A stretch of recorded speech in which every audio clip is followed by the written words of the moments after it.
মায়ের কথা না শোনাতে এক মস্ত আল্লাহর ওলি কিভাবে একটি বেশ্যা নারীর কবলে পড়লো, চলুন আজকে সেই ঘটনাটি গল্প আকারে আপনাদের সামনে আলোচনা করব। আসসালামু আলাইকুম গাইস, আমি আছি আপনাদের সাথে আরাবুল মোল্লা এবং আপনারা দেখছেন আইএসপি নিউজ বাংলা। তো চলুন বিস্তারিত আলোচনায় চলে যাই। আজ থেকে বহু বছর আগে বনি ইসরায়েলের একটি বড় আবেদ ছিলেন, নাম ছিল জুরাইজ।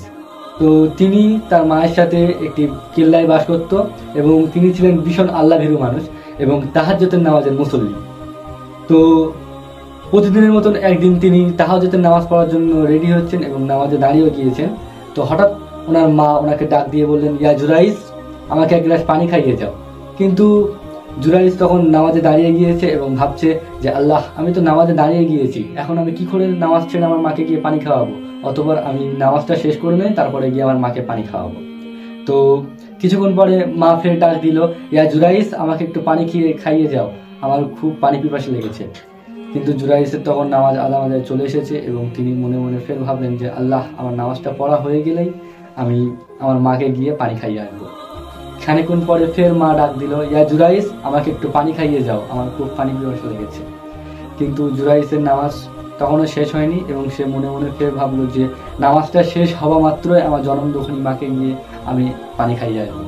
কিন্তু মায়ের মনে সহ্য হয়নি, মায়ের মনে ব্যথা লেগে গিয়েছে এবং মা সেই তৎক্ষণাৎ জুরাইজকে বদদোয়া দিয়ে ফেললো যে হে আল্লাহ, আমার সন্তান জুরাইজকে কোনো বেশ্যা নারীর কবলে না ফেলে ওকে মৃত্যু দিও না, কোনো বেশ্যা নারীর ফিতনায় না ফেলে ওকে মৃত্যু দিও না। তো আল্লাহ এই বদদুয়ার ওসিলায় আল্লাহ দোয়াটা কবুল করে নিল এবং কিছুদিন পরে জুরাইজের কেল্লায় একটি সুন্দর মহিলা আসলো এবং সে বলতে লাগলো জুরাইজকে, হে জুরাইজ, দেখো আমি কত সুন্দর, চলো আমরা পাপ কাজে লিপ্ত হই। কিন্তু জুরাইজ সেই পাপ কাজে লিপ্ত হলো না, রাজি হলো না এবং সেই মেয়েটিকে অপমান করে কেল্লা থেকে বার করে দিল।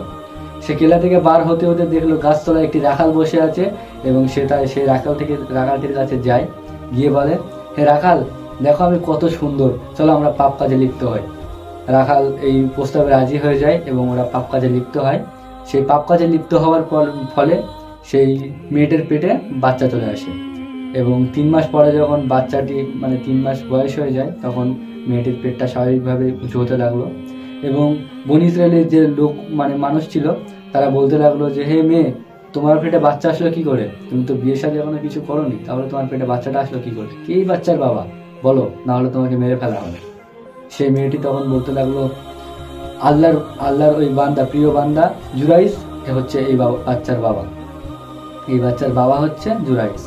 তো তখন বনি ইসরায়েলের লোকেরা বলাবলি করতে লাগলো যে কি, জুরাইজ এই বাচ্চার বাবা? আমরা ভাবতাম জুরাইজ একটি ভালো মানুষ, একটি আল্লাহ ভীরু মানুষ, সেই পাপ কাজ করলো, ওকে মেরে ফেলা হবে, ওকে মৃত্যুদণ্ড দেওয়া হবে, চলো ওর কিল্লাকে ভেঙে ওকে বাইরে বার করে আনা হোক, যেরকম ভাবা সেরকম কাজ।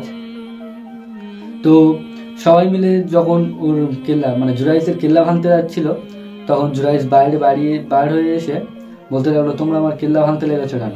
তৎক্ষণাৎ জুরাইজকে ধরে বার করে এনে সবাই মারতে লাগলো এবং বলতে লাগলো, তুমি একটি ভণ্ড, তুমি আল্লাহর নাম করে ভণ্ডামি করো, তুমি একটি মেয়ের সাথে এরকম পাপ কাজ কি করে করলে? আমরা তো সবাই ভাবতাম তুমি ভালো মানুষ, তুমি এই কাজটা কি করে করলে?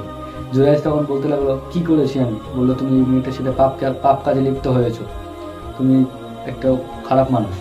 তখন জুরাইজ বলল, আচ্ছা ঠিক আছে, আমি মানলাম আমি খারাপ মানুষ, তোমরা আমাকে শাস্তি দিও, অথবা আমাকে শাস্তি দেওয়ার আগে আমাকে 2 রাকাত নামাজ পড়তে দাও। তো সবাই বললো, ঠিক আছে, যাও তুমি 2 রাকাত নামাজ পড়ে এসো।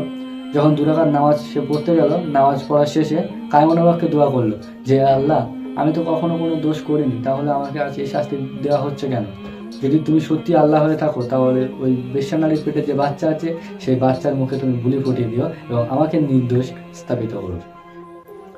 তো দোয়া করে যখন বাইরে চলে আসলো এবং ডেথ প্ল্যান্টি দিতে যাবে, মৃত্যুদণ্ড দিতে যাবে, তখন জুরাইজ বলতে লাগলো, যে নারী, তুমি সত্যি করে বলো এই বাচ্চার বাবাকে।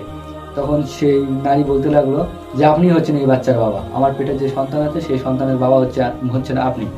তো জুরাইজ তখন ওই মেয়েটির পেটের দিকে ইঙ্গিত করে বলতে লাগলো, যে পেটের বাচ্চা, তুমি যদি সত্যি আল্লাহর বান্দা হয়ে থাকো, তুমি যদি সত্যি আল্লাহকে মেনে থাকো, তাহলে তুমি মুখ খোলো এবং বলো কে আসলে তোমার বাবা।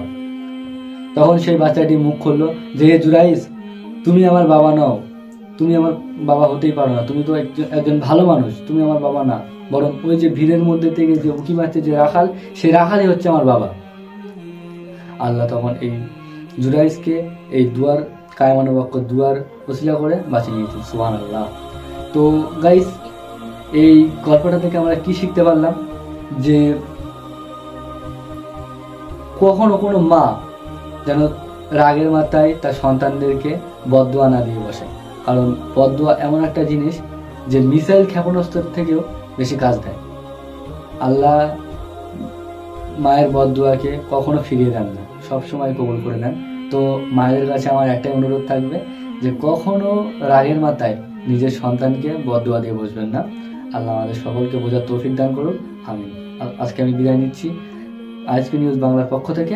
আসসালামু আলাইকুম।